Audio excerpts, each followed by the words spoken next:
مع الاحترام الشديد للدكتور عصام شرف، ويعني لدماثة خلقه ولكونه إنسان مصري وطني، ولكن في النهاية الحكومات لا تدار هكذا.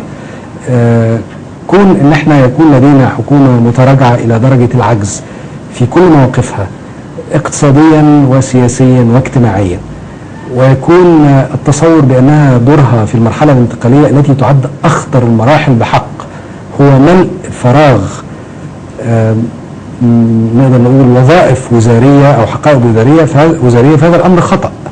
وبالتأكيد المواقف السياسية أو كل الملفات السياسية التي كان يفترض أن توجد حكومة في مصر لكي تتعامل معها، بما فيها الأمور التي حدثت مؤخرا في التعامل مع ملف الحدود مع إسرائيل، بما سبقها من ملفات أخرى، لا أتصور أنه يوجد أداء حكومي بالأساس، لأنه ليس لدينا فراغ حكومي بكل المقاييس.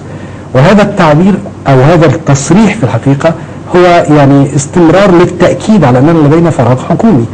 لا يوجد لدينا حكومة تتعامل بالحد الأدنى من الصلاحيات الحكومية التي أتصور بل أزعم أنها معطاة إليها من يمثل الحكم في مصر الآن. يعني أعتقد حكومة بهذا الشكل هي حكومة فاقدة الصلاحية، فاقدة الأهلية بالكلية. نحن لدينا بالفعل حكومة فاقدة للأهلية السياسية وأهلية الحكم بكل